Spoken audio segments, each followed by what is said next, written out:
Yes, you're audible, Rakshit. Proceed. Yes, sir. Greetings and good evening to one and all, ladies and gentlemen, my fellow students, faculty, as well as friends from the outside. Um, the first week of October is celebrated as the National Wildlife Week to celebrate the significance of wildlife conservation and preservation um, in um, in India. Just a minute. I believe Rakshit is experiencing some technical glitches and hope to have him soon. Meanwhile, on behalf of the management, St. Joseph's College, and also the Department of Zoology, the Natural Science Association, I cordially welcome all of you participants who have joined us from different parts of the country, different colleges. I'm told we have received registration from to this webinar on snake rescue. We have our resource person, Mr. Sanjeev, with us. We'll start the session shortly. Yes, over to Rakshit, who would continue. So yes, greetings one and all. Yeah, that's rightly put, as Rakshit is telling. The Natural Science Association from the Department of Zoology is hosting this week-long events parallel to, contents, as he said, to the National Wildlife Week. We have done 3 events already for the past 3 days, starting this Monday. And today and tomorrow will be webinar days, educating people about wildlife. And today we thought we'll host the snake rescue webinar. And tomorrow we have a webinar on the wildlife photography. So this is part of the Natural Science Association's initiative. I'm thankful as coordinator to all the core members who have put the act together in organizing the webinar.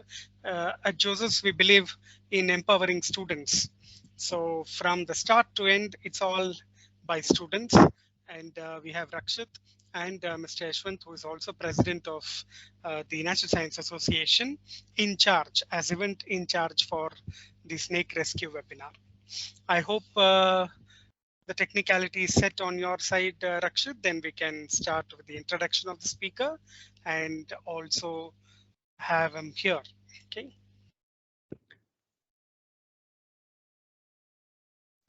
Hello, sir. Yes.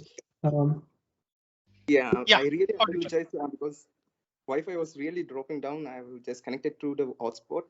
So yeah, let me continue. So we from the NSA, the National Science Association, organized by the Department of Zoology, are now conducting the snake rescue webinar. With us, we have a speaker, Mr. Sanjeev Pednakar, and a student speaker, Mr. Mayu. Uh, Humans we can say the obsession with snakes in terms of symbolisms from an ancient time. We see in religion and cultural perspective that humans worship and revere snakes. Um,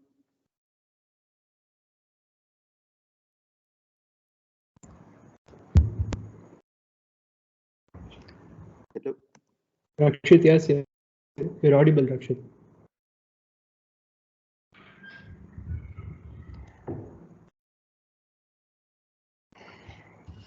Okay, shall we directly go to the introduction of the speaker, Rakshit and Yashwant? We understand Rakshit is experiencing this fluctuation in the network. We will Yes, fix it. Yeah, introduction of the speaker, and then we'll go to Sir to speak. Okay. Today, as a part of Wildlife Week Conservation, today we are having a snake rescue webinar, and it's hosted by one of the active associations in our college, Natural Science Association, the Department of Zoology. Is honored to have 2 speakers for today's event, and that is Mr. Sanjeev Parnekar and Mr. Mayur, who is a student from our college. First of all, the snakes, as far as my knowledge, I would just like to speak to a few points about snake rescuing. Snakes play an active role in the food chain, and also snakes are. Some people have quite obsession with snakes and snake rescuing. Also, there are some quotes which says snakes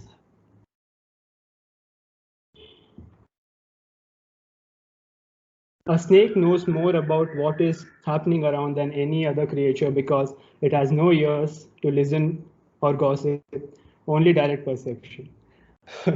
Okay, so let's maybe start with the introduction of our speakers for today's event. Mr. Sergio Parnekar, who is a herpetologist and the founder of Prani, the Pet Sanctuary. Hope you find this webinar quite informative and interesting. Over to you, Mr. Sanjeev.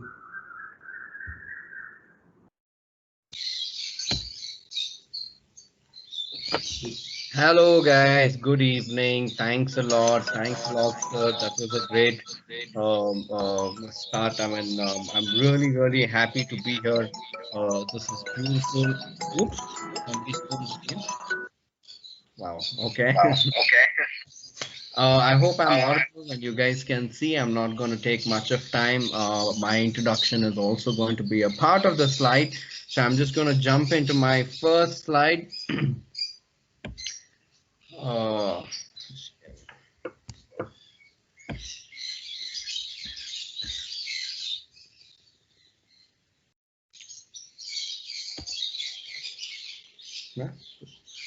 Okay, so I've been working on this project. It's called Living with Snakes, and Kannadದಲ್ಲಿ it's called Havu Mattu.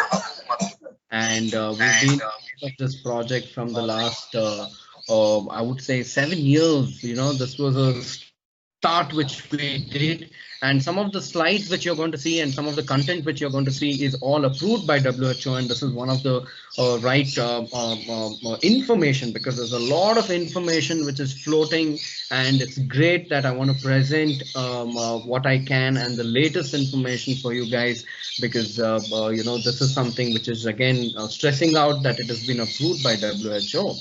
So before I jump into any of that, I want to quickly play a small video.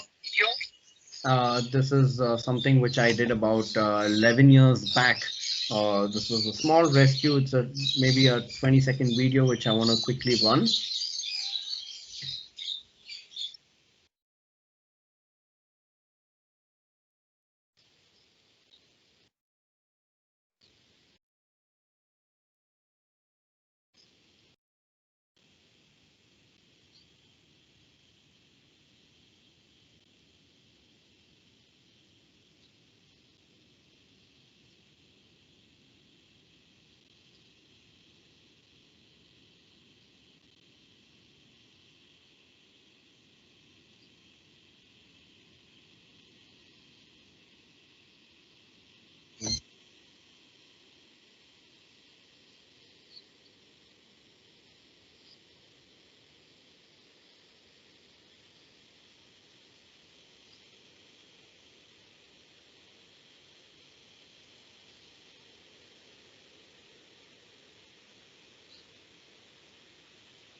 I hope you guys were able to see the video. If the video was played in the chat box, somebody can give me a thumbs up. If not, we'll look at what we can do at the end. But yes, that is a very cool video, and everybody might have, you know, felt really cool what just happened. But if you're looking at a conservation angle, that is something which is very minimum. That is something which we are going to do as the least which we have done.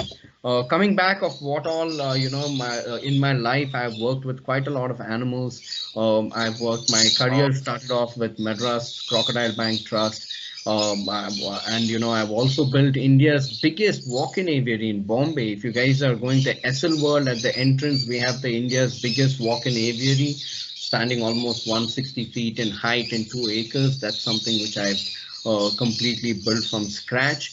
We are the only people in India who runs a pet sanctuary as of now, where we have been working with exotic animals, rescued domestic animals, pet animals, trying to be the bridge between humans and especially kids and animals. We have lost that relationship. I feel at least back in those times we were always connected, but slowly we have lost. A lot of kids have never seen or never interacted with animals. So we are a safest zone where you can come and interact with animals.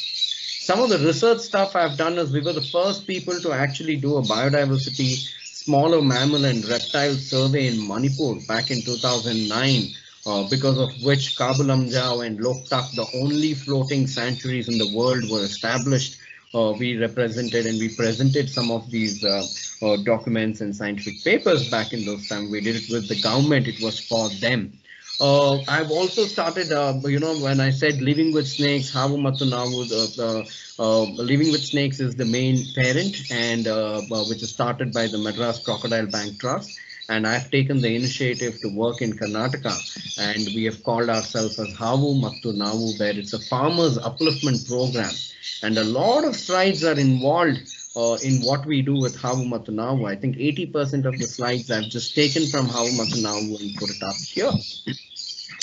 What you can expect today is something, I've been hearing that snake rescue is something which, the word has been coming out quite a lot of times, but I would say that I want to give you a complete present circle. What is the present situation on what is happening, and then get into snake rescue. I think very small portion would be on snake rescue, but who are attending the session today would get a larger picture on what is the present conservation or what is the present status, I would say. Even the word conservation can be used wrong sometimes. Just the status of what's happening with the reptiles around the city and around the world.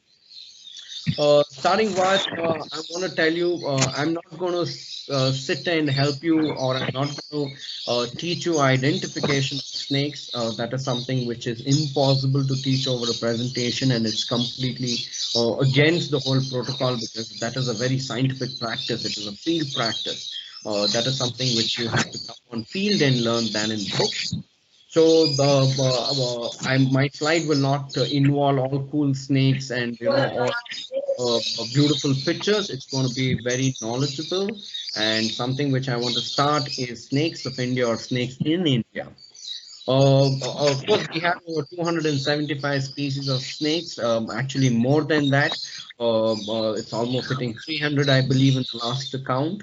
But 80% of them are non-venomous. When I say non-venomous, that means they have no fangs and no venom. This is something which we have to understand between a venomous and a non-venomous snake.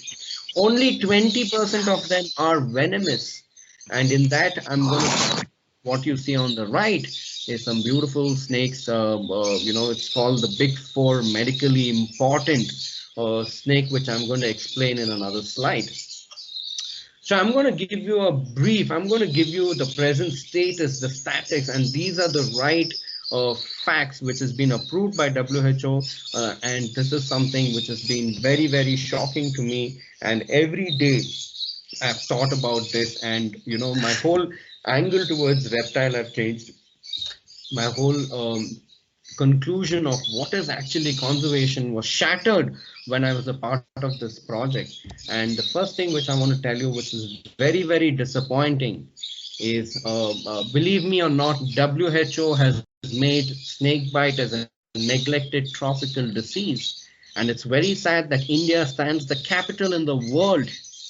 This is something which we are not, this is not something to be proud of. India is the capital in the world, and we lose 50,000 people every year.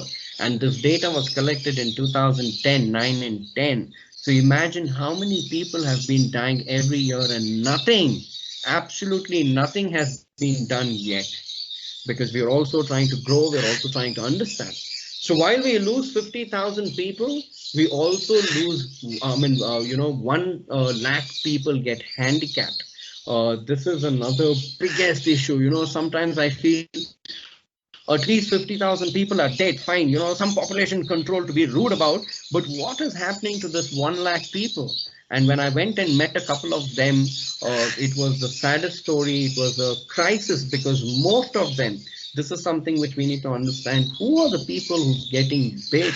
Who are those people? 50,000 people. Who died? Who are those 50,000 people? Who are those 10 lakh people who are getting handicapped? And what do you mean handicapped? If there's a snake bite, how can there be a handicap issue? The handicaps is a completely different term used for somebody who's physically disabled. So talking about that, we are talking about snake bite. Why are they getting handicapped? This is another very important topic. So who and when? Out of this 50,000 people and 10 lakh or 1 lakh people who are dying, most of them are farmers. When I say most, I'm talking about 90% of them are farmers, and they're males. Most of them are, the males, and they're aged between 15 to 29. This is a very, very crucial age. 15 is when most of the in the villages, most of the kids or most of the young adults would leave their education and become the breadwinners or start a job or start something to earn money.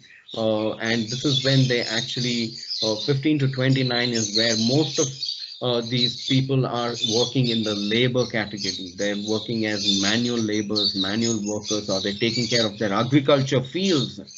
And most of their bites happen in the monsoon. So this was something which is very, very shocking. If you look at it, if you add all elephant issues, elephant conflicts, bear, leopard, lion, if you want to add in the tigers, add in whatever animal which has been, add in dogs, add in the rabies. The rabies also loses a lot of people, 20,000 people. If you add all of these animals conflict in a year, it wouldn't hit more than 1,000 people dying. Elephants don't kill more than that. Tigers don't kill more than that. Leopards don't kill more than that. Bears don't kill more than that. It's a very, very small number. But if you just add the snake bite in and around certain space, in certain states, not even the whole country, just in and around certain states, we get 50,000 deaths every year. That means this is the highest human-animal conflict which nobody is focusing about. This is something which we need to understand. And who are these? How are they getting bit? When we went and spoke to people who are handicapped, when we asked their friends who have actually lost their life on snake bite, most of the stories we heard out of these 50,000, we literally, there was a lot of people, of course, who were involved when there was a couple of NGOs, there's people in Kerala, the Little Flower Public Hospital did a lot of research, Madras Crocodile Bank Trust did a lot of research, Rom Whitaker did a lot of research, and we were a part of the research too. And when we actually started looking at the spot margin, looked at who is getting bit, what is exactly happening, what were they doing, most of them were sleeping on the ground. They were using the toilet at night, or it was the harvesting season, or they were just as simple as barefoot. So this is something which is another shocking reality. So it's not that out of the people, somebody is actually messing around with the snake. It's not like they're holding on to the snake. It's not like they're seeing a snake and they're stepping it. And 80% of them had not even seen the snake. So this was another shocking. So what is the point of teaching somebody identification when snake bite happens when you're not even seeing them? This is one of the main reasons we decided, wow, there is no point in teaching. Even if India, everybody understands the big four venomous snake. If everybody decides to, and they're knowledgeable to understand, okay, this is a venomous snake, this is a non-venomous snake, and if our bite reduces, it would have been great. But 80% of the victims who has got bit by the snakes have not even seen the snake. So it is a pure accident. That is the reason WHO has made it as a work hazard disease. Otherwise, it would have been a conflict. The reason they've added a disease is because most of these accidents are happening while people are working, while people are on their land. So it's like you can walk out and catch a flu, you can walk out and catch a cold, you can walk out and catch fever, you can walk out and actually get bit by a snake which you don't even see. So when people are not even seeing this, how are you going to teach them? How are you going to train them? What awareness can you give these farmers? And then we are here around the city, running around every streets of the city, picking up and calling, rescuing snakes. Where does this rescue really needs? You need to rescue these snakes when farmers are actually working, when a person is going at night to the toilet. If some herpetologist or a rescuer could accompany him, use the torch, teach him the right first, this is where actual conservation and actual rescue needs to happen.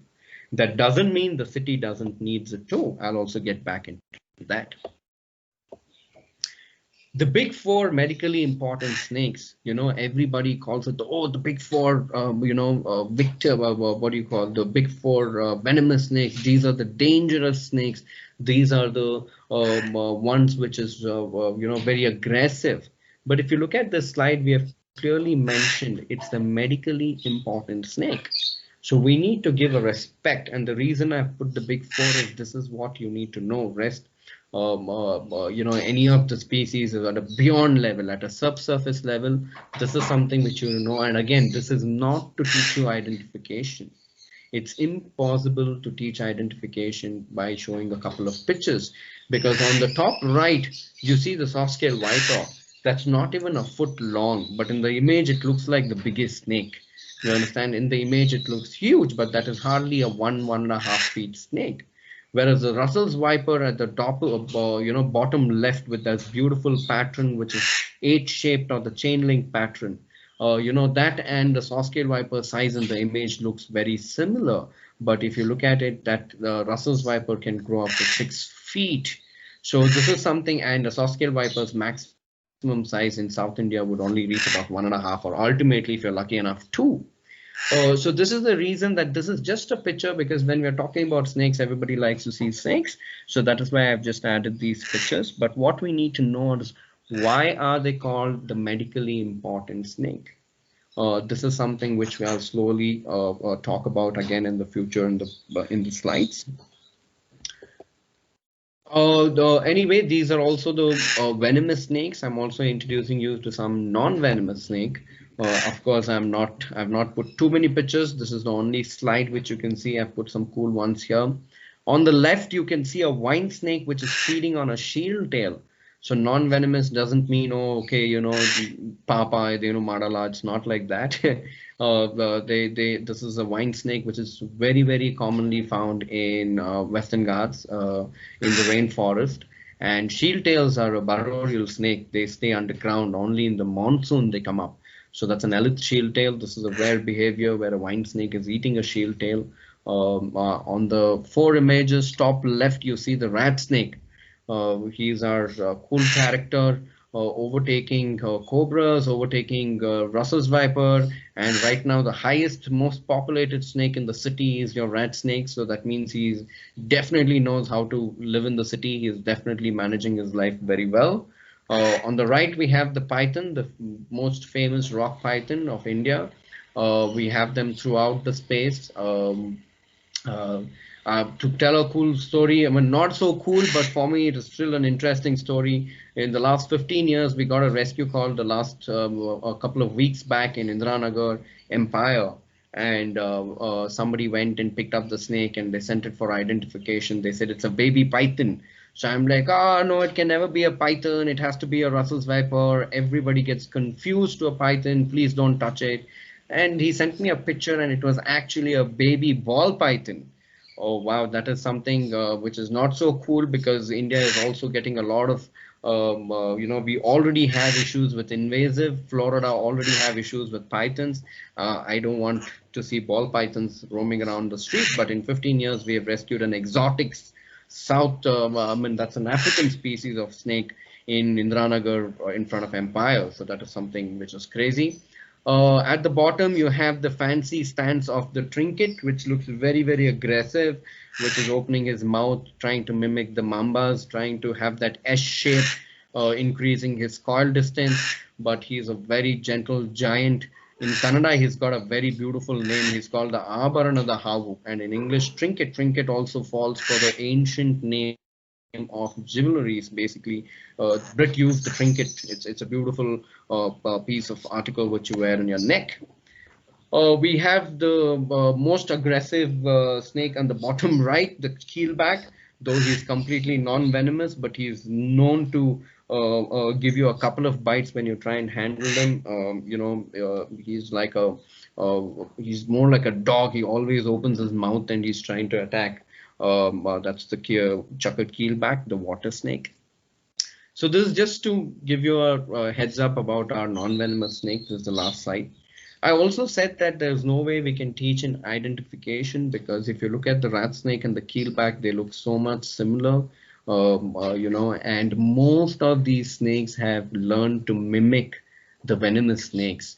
So if you go near a rat snake, he's also learned how to open a small hood. He also starts hissing up. He'll also try and mimic like a cobra. So, they know they're non-venomous. They know they can't do anything. So they've tried to mimic, and that's how they've evolved as venomous snakes. They've tried to mimic the venomous snakes, but these are completely harmless. And that doesn't mean you guys can catch them. Please be aware.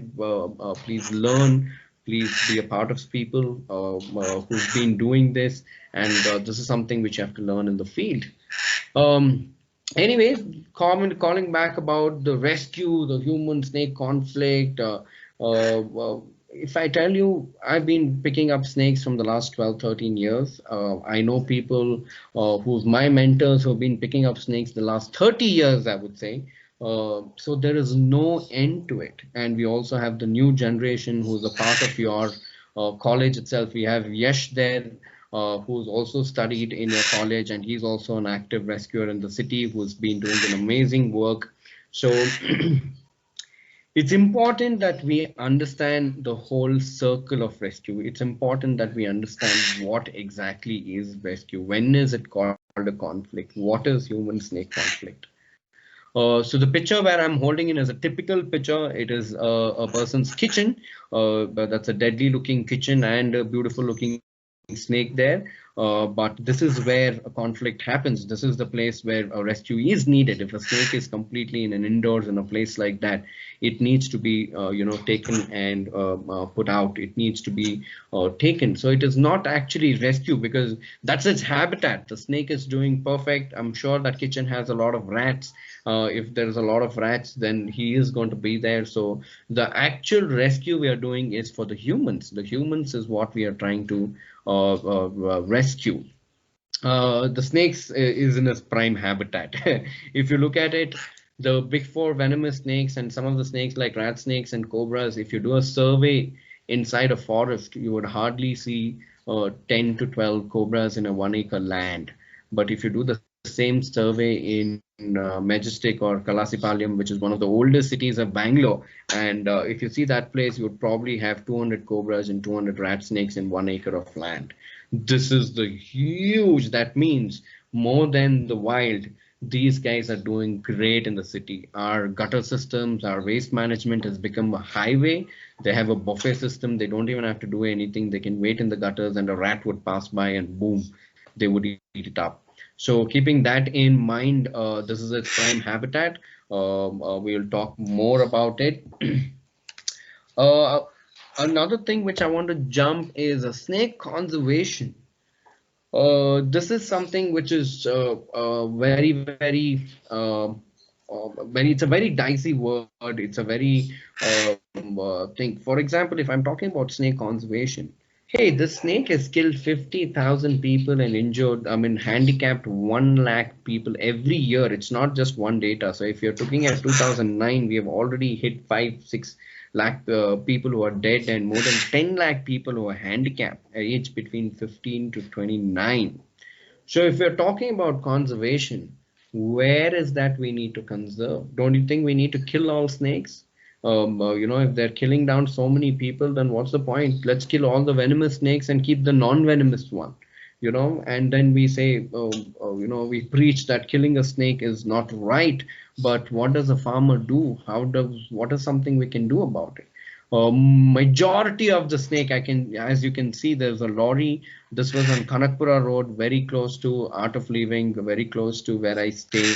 And this was a python which was run over right over the head.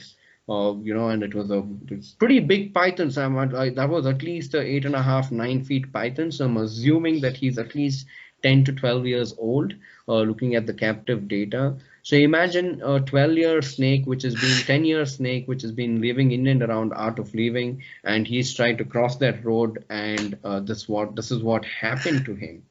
On the left, you see 2 baby cobras. This is also very, very sad. That is a rat glue trap. This is something which has reached the market a couple of years back, and everybody has been using this to catch rats, but you can see 2 baby cobras which has been stuck in it. And this is something which becomes very challenging because those glues are so strong, and that's definitely a venomous reptile. He's not going to understand that I am a rescuer or we are going to save him. No, snakes or most of the animal at that stress level do not understand what is happening to them, because this is absolutely new in their entire life. They have no idea what is a glue trap. They have no clue that they should not go over it. So in a situation like this, and so young and not so big also to give them any kind of a tranquilizer or any of this. So this is when it becomes a dicey situation where we have to try and use coconut oil, try and peel them off the gum pad, glue pad. They get stuck to each other, they bite each other. So it's a big mess. It's a big mess. On the right hand corner, you can see another roadkill of a banded racer, which looks so much like a cobra. If somebody sees it, they would definitely say it is a cobra, but that is a banded racer. It's a completely non-venomous snake, and also it's been pretty rare. When we started rescuing of snakes, the first few years, just Bangalore city in a year used to find about 15 to 30 banded racers, and right now it has reached to 2, 3 banded racers in a whole year. So that is something which is very, very scary. Um, talking again. Sir, Yes. don't most snake accidents happen because of misidentification anyway? Like when people try to kill it, I mean when they try to attack it and kill it, they get bitten like that. Oh, not at all. Not at all. If you're looking at if you're looking at all the bites, if you look at the majority of the bites, as I said, it is a pure accident. They're not even seeing the snake. They're not even, it would have just slithered away. After the bite, they would have seen the snake. It's not that they're holding a stick and they're trying to mess around with the snake. Yes, we do get, we do have those kind of heroes in the city. But that is not called an accident. That is purposely have gone and messed around. If I mess around with you, you're going to hit me. You are going to, take it. That doesn't become an accident. You understand what I'm saying? And that number is also very, very little. And half of them in that number, maybe if you're looking at a year in the whole of India, 20 out of that 10 would be snake rescuers, and the other 10 would be somebody who's drunk. Yeah, so if you're working with a industry, if you're working with a field where you're actually, dealing with snakes on a day-to-day basis, yes, accidents are prone to happen. But here, when you're creating a conflict, I mean, if you're looking at the last few years' data, nobody has even seen the snake, and they're aged between 15 to 29, and most of them are farmers. Yeah. Cool. So coming back, I want to say is before I get into the whole snake bite part of it, I'm just going to stay in the snake conservation slide because I want to add in a couple of things. So when you're looking at snake rescue is something which is great, which is good. It's a great way to start off a career. It's a skill which you should never say no to a skill like that. It's a good skill to have it, but that's not the ultimatum, because if you're looking at people have been rescuing animals the last 50 years. What is an ultimatum is to put a full stop to the problem, is to try and solve the problem. What is the problem? Snakes enter, homes. Snakes come into farmlands. Snakes are biting farmers. So how are we going to put an end to it? That solution is beyond. That is the conservation. If when I go to a farmer and say, "Hey, how are you, buddy? Don't hit," they laugh at me. They said some guy from the city has come and saying, "Don't kill a snake." What is wrong with him? I just lost my uncle, I lost my grandson, I've lost this people in my own village in the same street. 5 people have got bit, and they had to spend so much of money. So when this is there, when we are not able to involve people, it becomes a huge challenge to just go and say save snakes or rescue snakes. Yeah. So keeping that in mind, we have come up with some kind of a material which you would be able to understand, which we would also share. And I'm going to teach you on that. But before I jump into, I still have my first aid. I'm going to teach about a bit of first aid. I'm going to talk about career options. I'm going to talk about some of the safety habits which you can follow. Before I jump into it, do you guys have any question on some of the topics I covered with?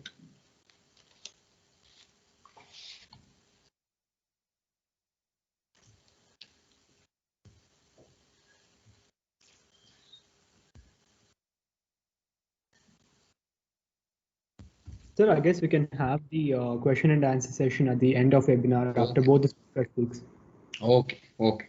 So I'm gonna move into the next, but for here, I think I want somebody to actually type in the chat box at least so that I know.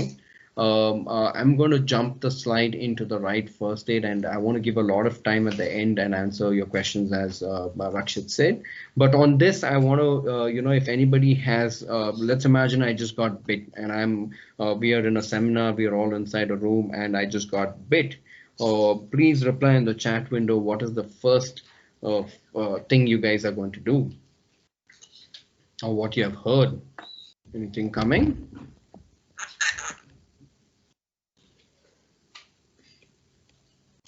Okay. So I don't know. Usually when I do this session, it's more of an interactive session.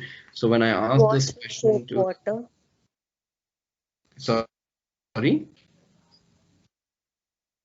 Like I've read somewhere, when a snake bites, you first wash it with soap water. Wash it with soap water. Okay. And then anything else? What you heard? So I have heard that there should be no blood circulation, so we need to tie something. Okay, you need to tie something, correct, so that you can stop the venom moving out, correct? Then You have to be as calm as possible. you have to be calm as possible. Yes, that's right. But that's also pretty scary. Imagine I've got bit and you've got bit and I say, hey, don't worry, stay calm. It's just a snake bite. But yes, that is something which is very important too. It could help. We must see which snake has bit you to help to find out the medicine which is collected from it. Okay, we need to identify the snake and become herpetologist, become ornithologist to figure out what snake bit us. That is something immediately. Or we could just show them the basics, like a viper has a head shape. We can't actually do that, but what we could do to prevent like snake bites is like give them huge rubber boots, so at least, or like rubber gloves when they're going out at night or at field work. That's because precaution. the limbs are most I'm likely. saying that, correct, absolutely. That's precaution. I'm saying I've already got bit. What's the first aid you're going to do? We have to call an ambulance, I guess. Finally, yeah. So somebody said we have to call an ambulance. That is what I was waiting for. Because if you look at what you just said, somebody said we have to tie. This is all the wrong first aid, which, this is what every farmer says. This is where in all my presentations, this is where I'm like, where did we get this information from? Who spread this information? Because everybody says, okay, wash it with water, wash it with soap. Somebody says you need to tie a string or a tourniquet so that the blood or the venom doesn't move up and the blood circulation, you stop the blood circulation. Somebody else I says that, you need to eat, I've heard chilies from the farmers, to I've heard alcohol, to water, to of course your Ayurvedic pundits who are always around the village. This is something which is a common answer too. Sucking out the venom. Immediately you take a blade, you cut it, suck out the venom and split the blood out. In that way you would reduce bite is something which I have heard again. Again, washing the area with water and soap is something which can help in snake bite is something which I have heard. Or the other two slides which I've put in, the 5 and 6, is something which is right, which I'm going to also explain. But the 1, 2, 3, and 4, this is something which we have no idea how this education program or how this knowledge have reached from Kanyakumari to Kashmir. You go anywhere, everybody knows you have to tie something. Everybody knows you have to suck it out. Everybody knows you have to wash it with water. Everybody knows that you have to identify the snake. But this is completely a red flag. This is a big no. Venom will spread way too fast None for any of of that those is going to work. None of that is going to work. None of that what we have done. And I'll also explain you why. I don't know if you guys can understand this on audio, but let's imagine I have a bite on the index finger. If I turn a tourniquet, first of all, tourniquet is a word used by somebody who finished their MBBS and gotten a doctorate. You need to study 4 years to tie a tourniquet. Here it is like tie a strobe, tie a string. In Victoria Hospital, I've seen farmers coming with barbed wires using cutting pliers completely tightened.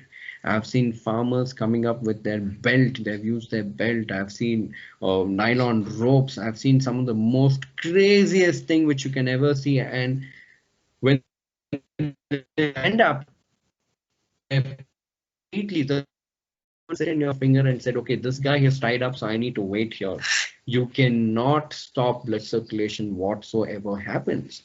Even if you do by using crude means like, having a GI wire or a metal wire and using a cutting plier and you've got it completely tightened, the venom is going to react in the part wherever it can possibly do. And that reaction would happen so fast that within half an hour, the moment you reach the hospital, they might have to amputate, because if they let go of the string, they're gushing venom, they're gushing this completely through your body.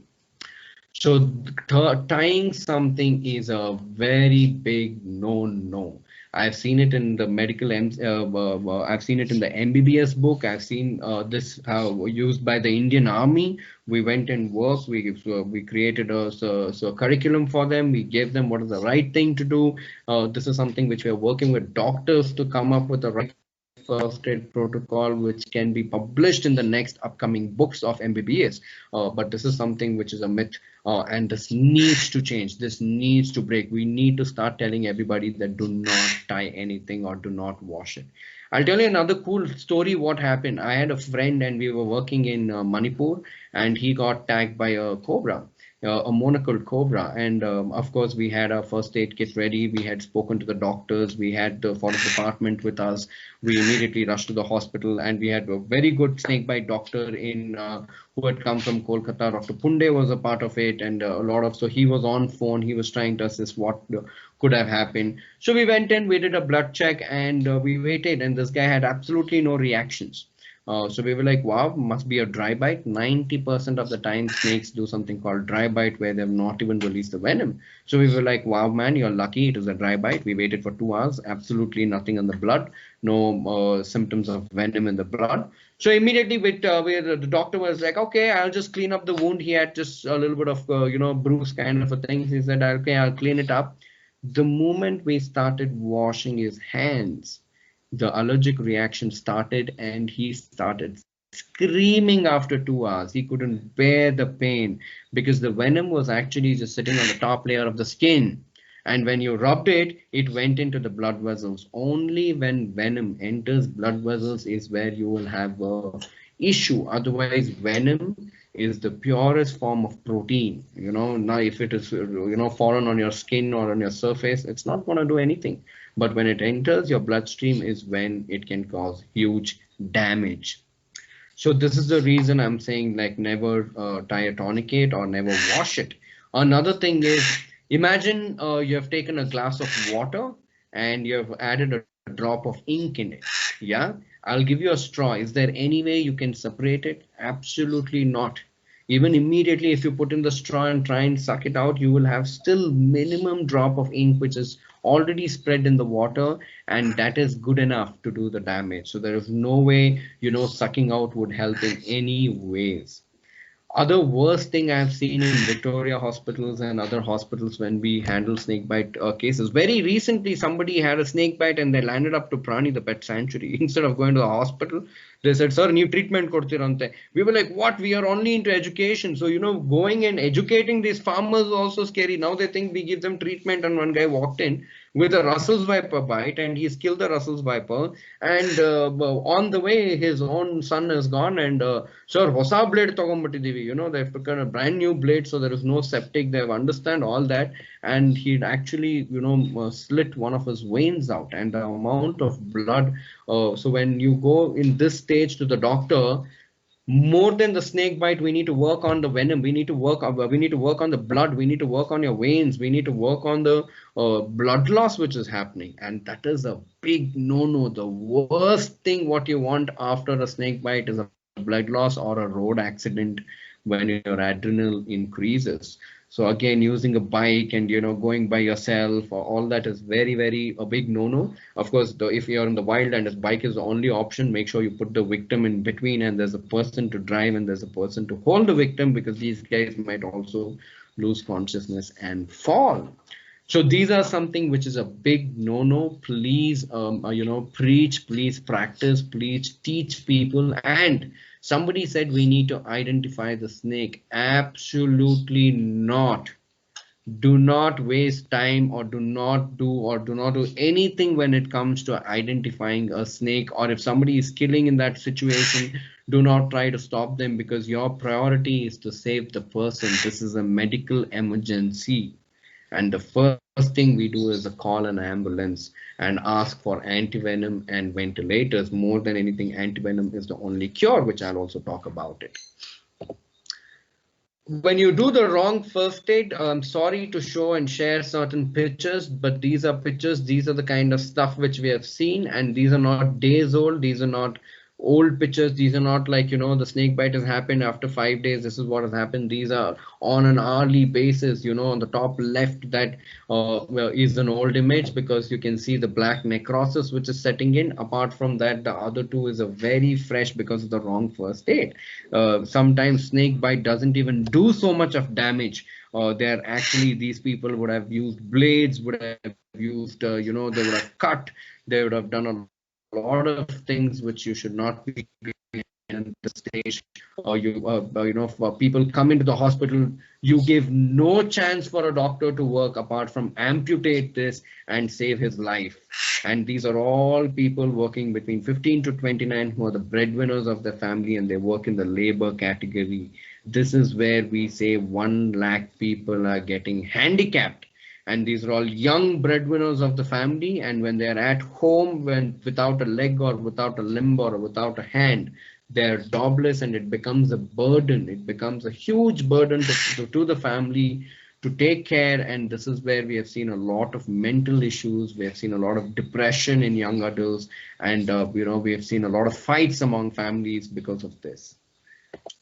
So what is the correct first aid?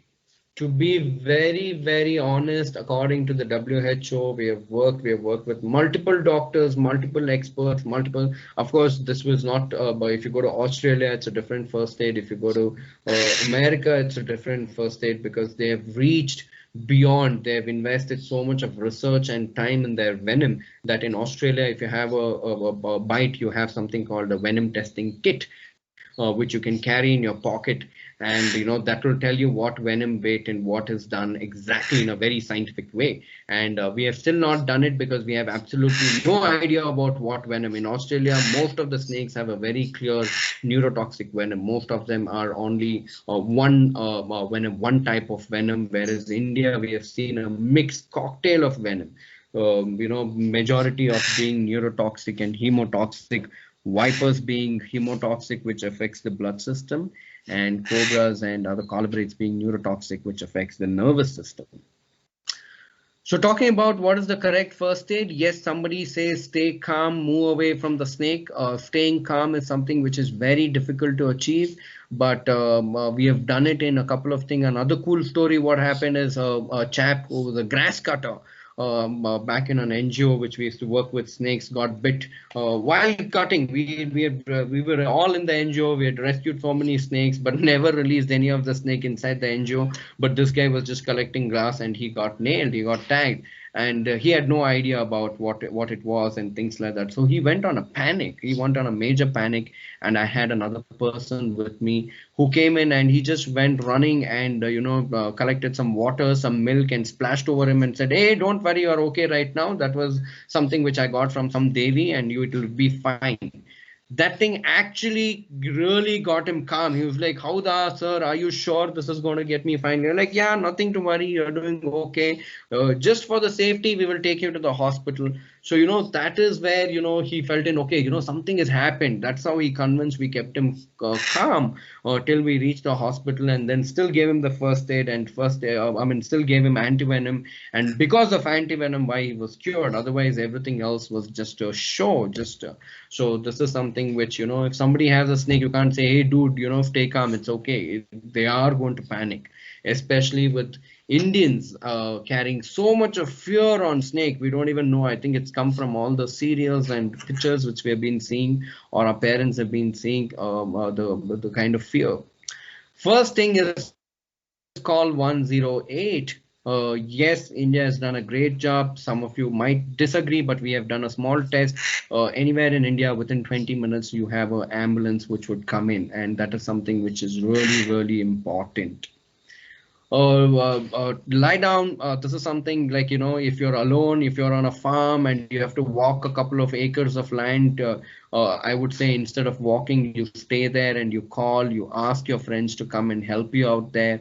And while you wait there, you just move any of the tight objects, because the first symptoms of snake bite could be swelling. That doesn't mean swelling will definitely happen.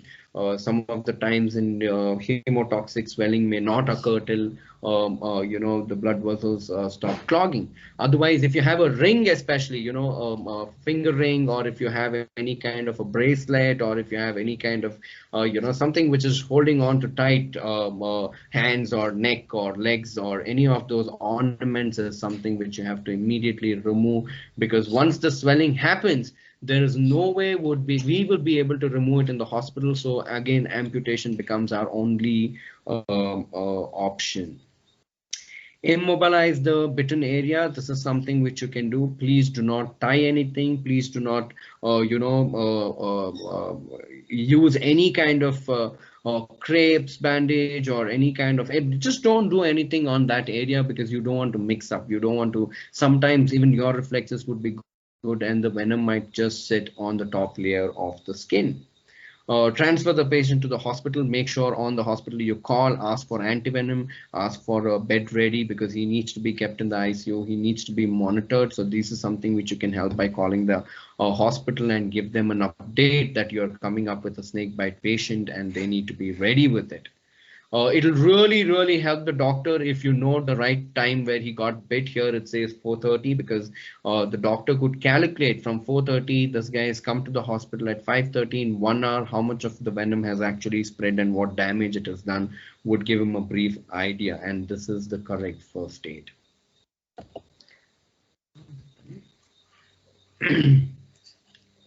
Antivenom is the only cure. This is very, very important. And treat all snake as venomous snakes. You do not have to identify.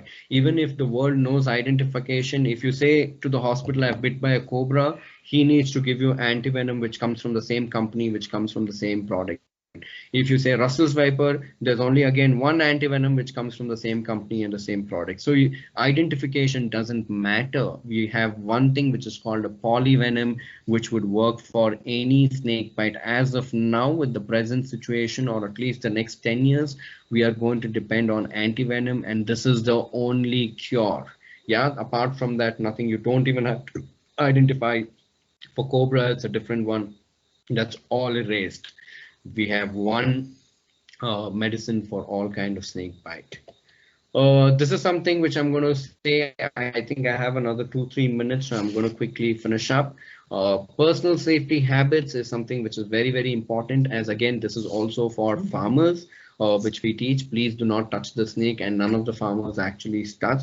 Stay alert. You cannot be alert all the time.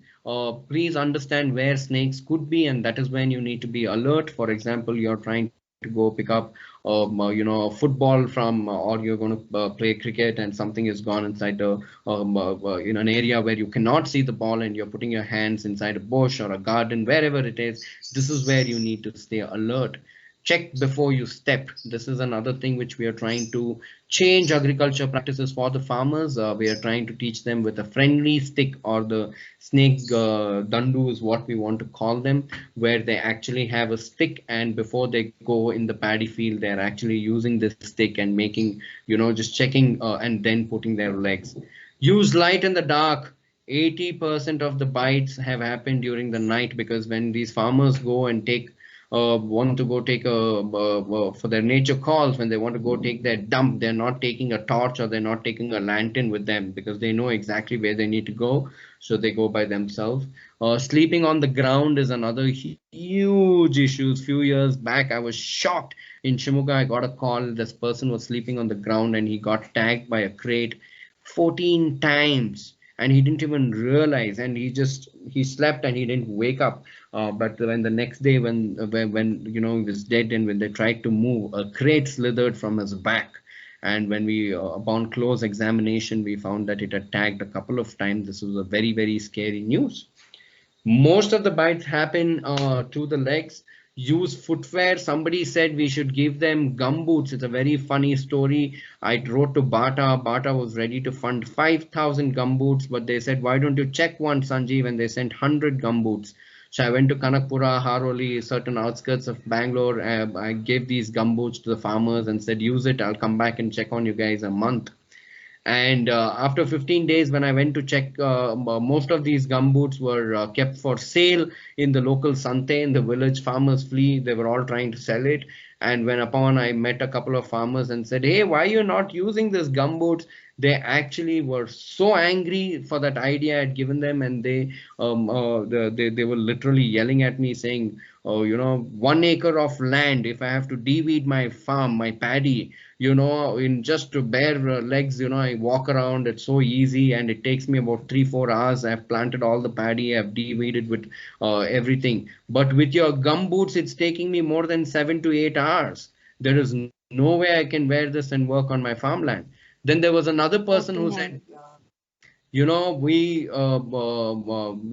what we prepare is what you guys eat, and other male boots kala konorala. I can't walk. So they have their emotional connection over the land. They have their emotional thing. So it's very, very difficult for them to change their practice. Sorry? People also prefer comfort over safety. Absolutely, absolutely. That is something. So this is a personal safety habit. Another thing which we are teaching for farmers is the 3D formula. Deny entry, deny food, deny shelter. We have done research and we have figured that the only 3 reasons a snake would enter your house is because it has an entry point, because you have got some kind of food. That doesn't mean you have invited them, but you are seeing food that could be rats. I'm going to talk about it.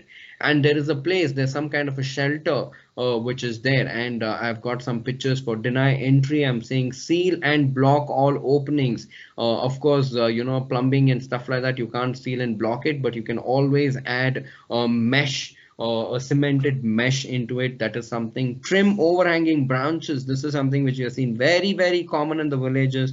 They would have their pumpkin growing up on their roof. They would have, some tree which is very, very giving some kind of a shade, because most of them have asbestos or clay roofing. So this is where a snake would get an easy entry point to them.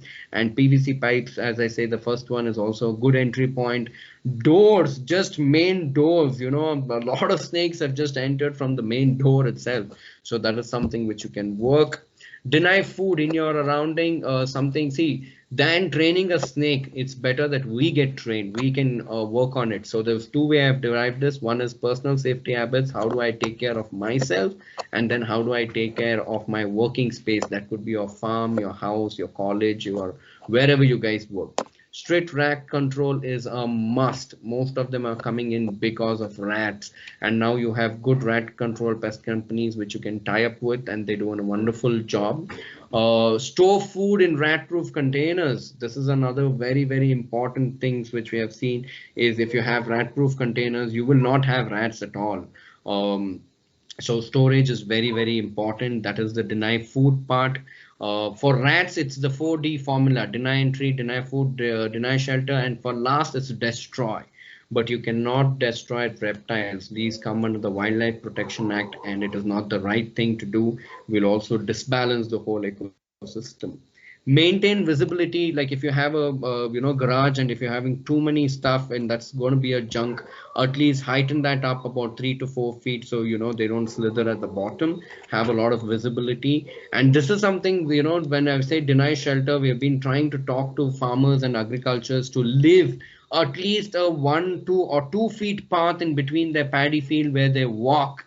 The paddy field would only have maybe 6 or 8 inches, and they need to walk throughout the night, and that's where snakes love and sit and bask. So that is where most of the accidents are happening. Before I close with the thing of deny entry, deny food, deny shelter, this is something which I can talk a lot more about it. It is a very customized program depending on where you're seeing a lot of snakes. We have worked with international companies like Infosys and Wipro to help prevent snake bite and snake accidents, and to even just snake coming inside a working zone. And we have worked with farmers like the Cool Coffee Estate, coffee associations, and the communities of farmers upliftment programs on how to avoid. And it's a completely vast thing which we are trying to teach, and it's a very customizable thing. But keep in mind, deny entry, deny food, deny shelter is something which is very important. Herpetology as a career, of course, you guys are all aware, because I see a lot of people saying CBZ, and you're all from doing zoology, and it's a mix. But if you want to take the career path, I'm not going to explain much on the actual education part. You guys are already aware of it, but some of the institution which offers good wildlife management and herpetology is NCBS, WII, Wildlife Institution of India, Metropolitan University, Indian Institution of Science, Madras Crocodile Bank Trust also have it, but they're not a part of the education system, but they run their own curriculum. Kuempu University in Shimoga also has a good one. So this is something which you guys are aware of. But if I have to tell you, apart from this, it is more of a self-learning skill. You need to have that self-learning. There's a lot of content on the market. There's a lot of content on the internet. Google is God, but when it comes to certain contents, you need to choose the right content. So tie up with people who are already doing this, have a one-to-one conversation, create a path before even you hit second PUC, or before even you want to decide what you want to do. Either it's a vet, or you want to be a researcher, or you want to be a zookeeper. That's something which really, captive management is something which I'm deeply interested and connected with than research. So this is also a huge industry. You can't just say I want to get into software. In the software, there's also a watchman, there's a CEO, and there's somebody who's building the coding. So this is how it is. It's a vast opportunity. So I think before you take up anything, you should experience, you should volunteer. There should not be a lot of self-learning, because there's a lot of activities happening just like this. This is an amazing activity which is happening. Thank you, guys. I think I've not taken too much of time, and I hope everybody was able to understand what I said. Hope I was not too fast. Please follow us on Havu Mattu Navu. This is a farmers upliftment program, and we also take a lot of internship. We have a lot of volunteering options, and we all have a lot of opportunities to work full time at Prani and Havu Mattu Navu. So if any guys of you are interested, please write to us, read about us, see what we do, and then we will definitely get in touch. This is great. So I think this is where I would have to say I'm done. You guys can decide how you want to run from now. Either we can have a questions, or if the time permits, we can have a couple of questions. Or I heard there's also Mayur who wants to come. So I would hand it over to you guys.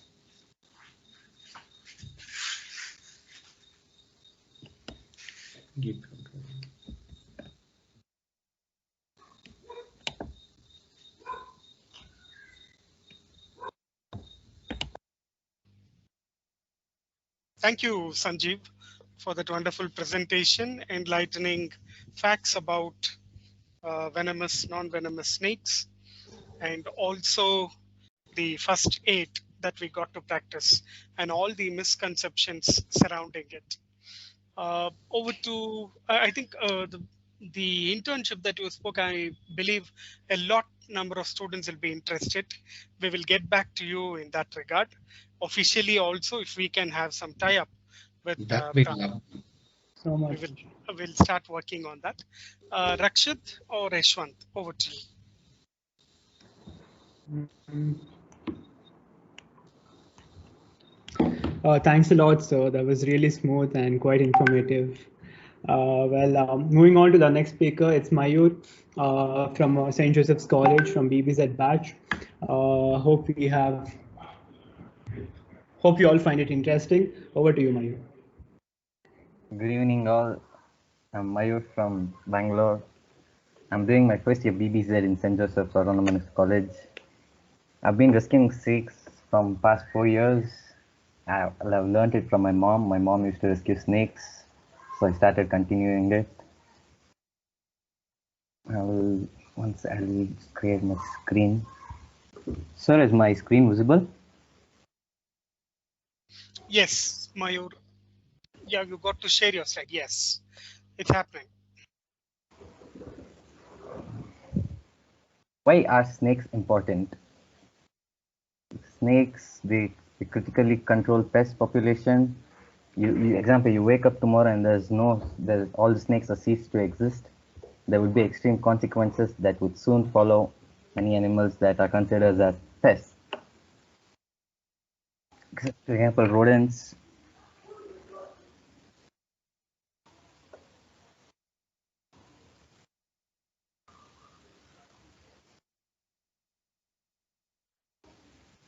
Hello, is my voice audible, sir? Yes, Mayur, audible. Go ahead. With the snakes slithering around in your backyards, they reduce the spread of zoonotic diseases. The food web relies on the presence of snake, as snakes play a very unique role within the food web. Although the snakes are predators and also prey for some species, this type of behavior within the ecosystem is called as mesopredator. Snakes will typically hunt smaller animals such as rodents, insects, amphibians. Not only do they hunt, but also become hunted. Many other large predators such as birds, prey, or fox will not be shy to eat a snake. Even other species of snake will also eat snakes. Example, king cobra, Ophiophagus hana. Since snakes have such a dynamic role within the food web, the presence is an absolute necessity in order to maintain their respective ecosystem. Yes, snakes have fascinated and frightened humans. I'm fascinated by snakes for thousands of years, but in many ways, snakes have a critical role to play in our ecosystem. They prey on animals such as rats, mice, and that we regard as pests. The venom of the snake can be used in treating certain types of diseases. It is also used in making anti-venom of snake bites. Many people think that all snakes are venomous and thus attack it, but snakes fear humans, right? I'll move on to the next slide. Someone asks, how can we snake slaves? When you spot a snake on a road, slow down, wait for the snake to cross the road, and don't use glue traps or pesticides. When you use the glue traps for the rats, the snakes come and search for the rats, and they get stuck in the glue traps. pesticides, when a rodent eats pesticides, any food covered with pesticide, it's a poison to the rat. And when the snake comes and eats the rat, the rat is poison to the snake, so the snake dies. Make your home wildlife friendly. You see a snake in your house, don't panic. Not all snakes are harmless. Excuse me. Most snakes are harmless, and all snakes deserve a respect. However, for some that may fear snakes, finding a snake near your home can be extremely unwanted experience. To keep your home safe, snake, but sure to keep paths clear. How can we how can we have snakes in our backyard? Cut the grass short and remove debris that accumulates near your house. Have a examine your house, see a place where a snake can get in, seal the cracks, and has some excuse me, close up all the cracks and other openings. If you find a snake, do not try to pick it, especially you won't know if it's a venomous or a non-venomous. Don't pick it, don't kill it. Snakes are not aggressive, they are defensive when threatened. So watch it from a safe distance. If outside, after some time the snake will move on its own. If inside, if you don't feel comfortable removing it, then you should call a local snake rescuer. And you should learn about all the species and snakes in your area. Go on to the next slide. The big four. What are the big four? The spectacled cobra, common krait, Russell's viper, Saskade viper. Why are they called the big four? Because of the snakes, the snake bite rate is high in India. And among all these four, Russell's viper has the highest bite rate.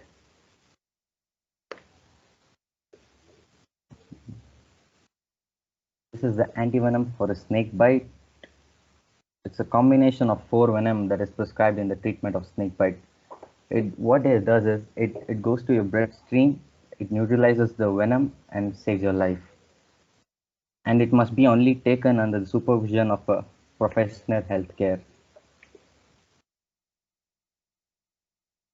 Why should we save snakes? Snakes are protected under the law Act 1972. All venomous snakes such as cobra, king cobra, monocled cobra, Russell's viper, and non-venomous snake like rat snake, water snakes, checkered keelbacks, and olive keelbacks are classified under Schedule 2, which protects them by law and punishes any injury, harassment, or death with strict repercussions. And the penalty is rupees 10,000 or incarceration up to 7 years. So when you spot a snake, never kill it or never harm it. Go on to the next slide. What do we do when you spot a snake in an unusual place? First is call a snake rescuer. Stay away from the snake and do not attempt to catch it. Do not agitate the snake or do anything which makes the snake nervous or it might attack. When you try handling a snake when you're not experienced, you tend to provoke the snake, and when the snake rescuer comes, when he tries rescuing it, so it's aggressive, it becomes defensive. So then it might attack the snake rescuer too. And observe the snake's movement from a distance to help the snake rescuer spot it. Have a watch on the snake from a distance so you can help the snake rescuer find the snake. Going to the last slide. Snake lives matter. Thank you.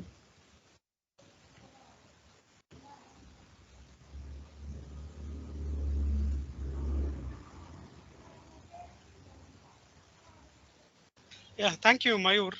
A short presentation. Sanjeev is still here. This is part of encouraging our students. These are in-house budding wildlife enthusiasts.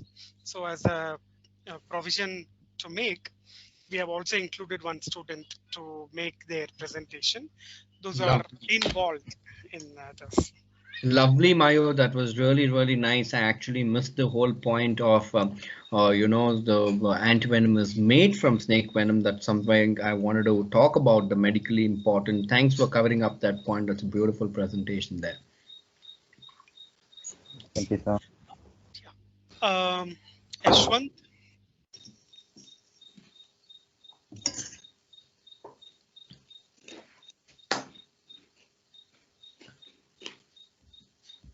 We have the session open for Q&A. If participants want to, and okay, we already have a hand raised. 21 BBZ 43, go ahead. Okay, there are a lot of hands coming up. Let's go one by one. Sir, I Yeah. do have many questions, but I think we do not have much time, so I would just ask some questions which I'm Exactly. curious about. Like in the practical situations, it's very different. You know, we see the content like hold a snake like this, like that, but every snake has different personality. So, what do you keep in mind when you go to catch a snake? And also, like, the Indians have this innate characteristic of making a fuss or a group around something little, so that there's more safety, that you have to see the safety of others too while catching a snake. And just another question, that can you say something about We'll restrict to one. Chaitanya will restrict to sir, one. just one like slight little thing. That can you say something about the whole snake charmer things in India also, if you can? Thank you. Cool.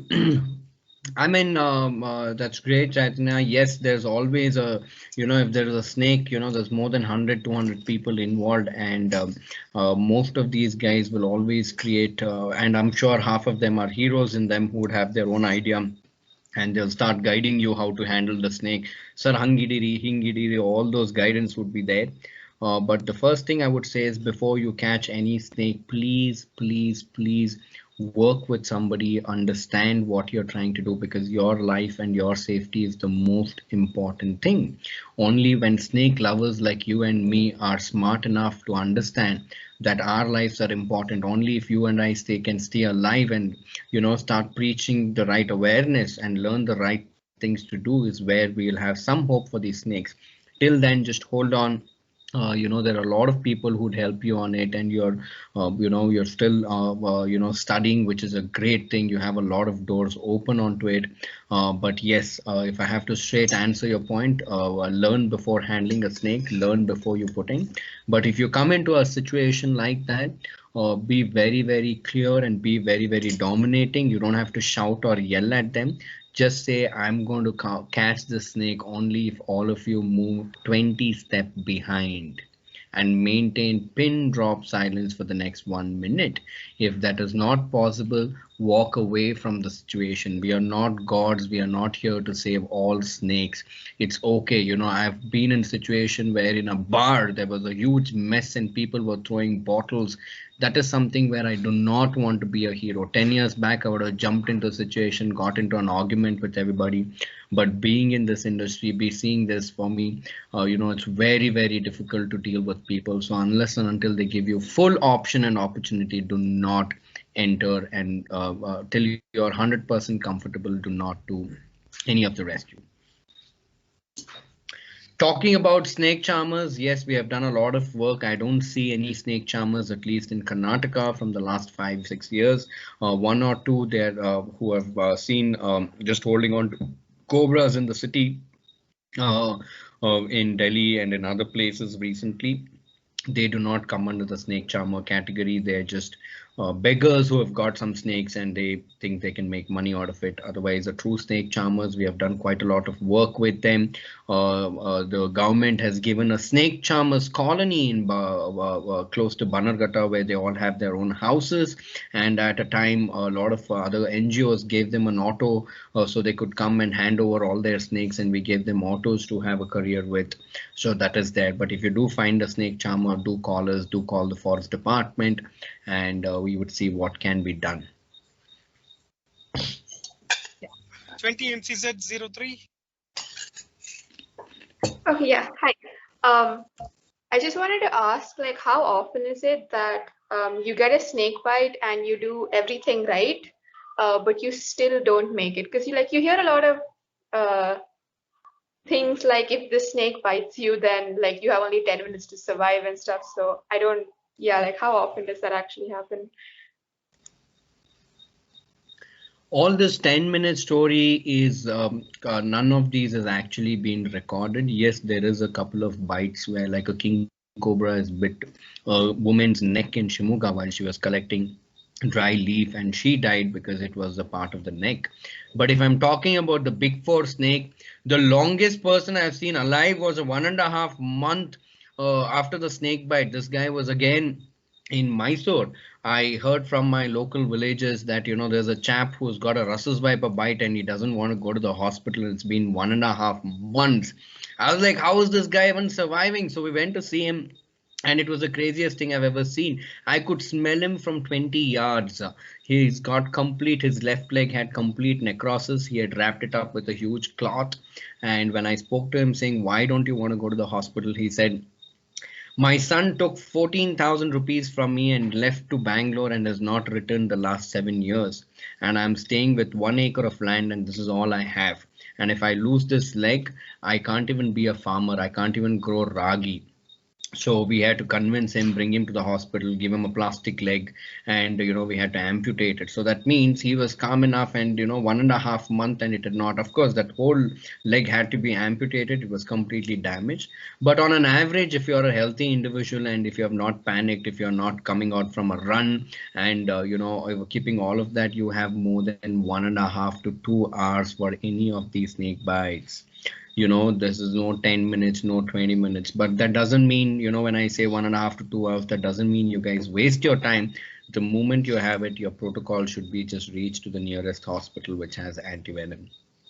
So all the 10 minutes and there could be chances of it, but that is when you get into something called as an anaphylactic shock, when your body is allergic to snake bite or snake venom, and that could also happen through groundnuts and milk. Half of the Americans are allergic to groundnut. They'll go through the same anaphylactic shock. So when you get into that shock is when people have died. Otherwise, in India, we are not very prone, an advantage that we are not prone to many of the allergies, so we have a lot of time left in our hands. Okay, thank you, sir. John? Oh yeah, She's at 36. question, yeah. The question I had is, isn't like keelbacks slightly venomous? They are, but they just don't affect humans that much.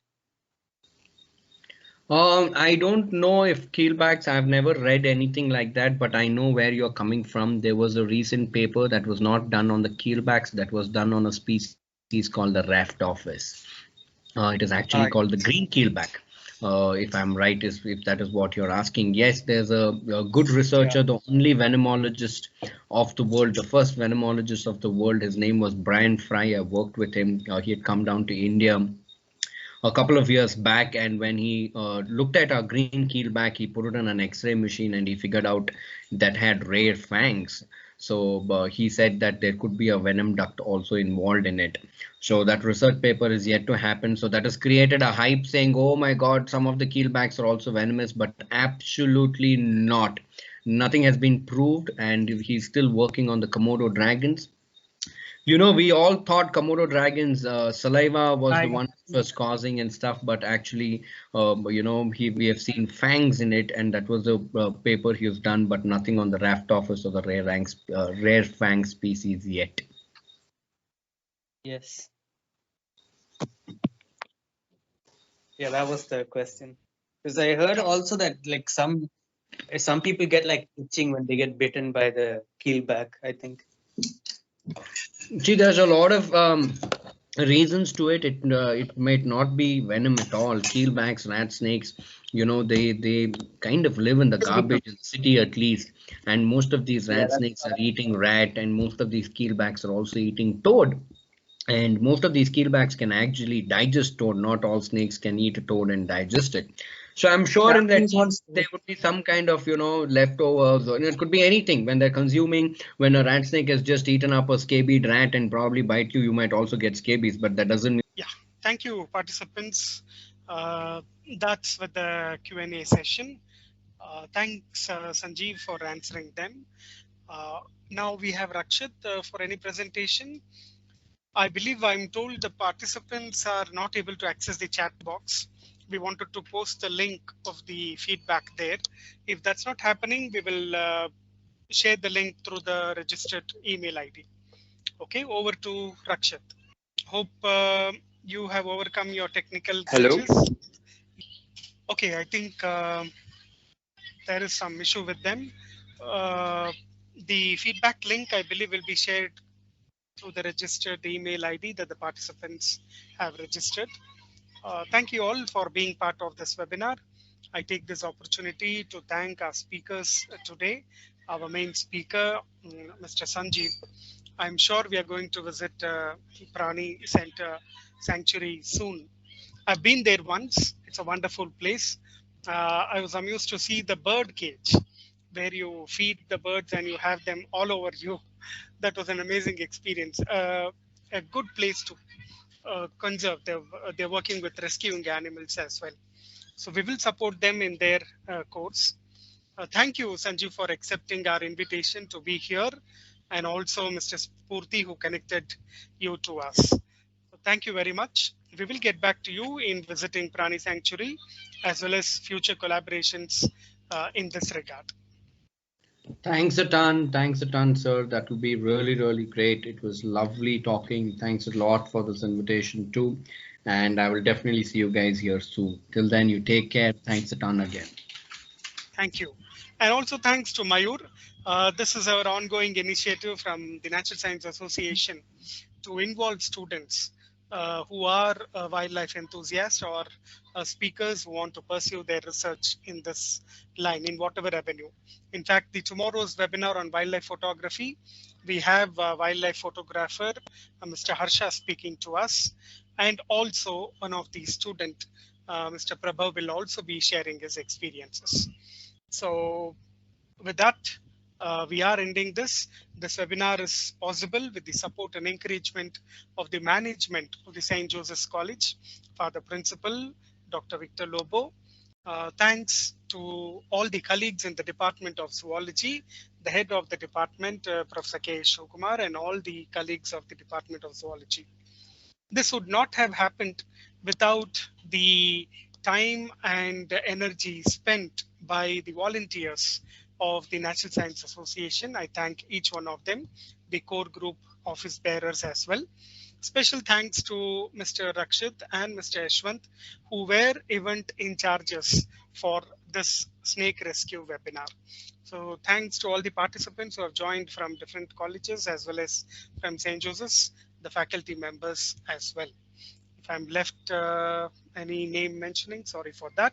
Thank you all. The feedback form will reach you through your mail IDs. Please fill in to get in your e-certificates for the participation in this webinar. And please log in for tomorrow's webinar as well on wildlife photography. That will be the last of the wildlife week observation that Natural Science Association is having starting from Monday. We have done with the backyard photography. We had documentaries on wildlife on Tuesday. We had creative writing with the deadline set yesterday. Today we had this webinar on snake rescue, and tomorrow the webinar on wildlife photography. Thank you all. Good night.